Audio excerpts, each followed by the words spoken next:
I reject violence to prevent unearthing buried traumas, seeking peaceful expressions instead.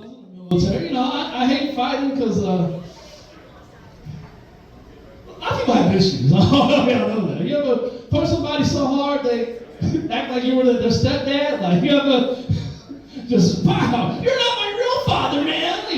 That's what happened. I hit him so hard he relived childhood trauma. Like I don't know.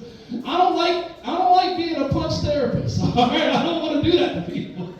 I don't want to punch somebody and be like, my uncle touched me until I was 12. Like, no, I don't want to hear any part of this. Please don't fight me. That's all I'm asking. All right, I'm a sweetheart. I don't have hands anyway. I'm more like a kicker. You know what I'm saying? Yeah. Then I start doing Dragon Ball Z moves at you. That's how I fight nowadays. I'm like, I look stupid. Yeah.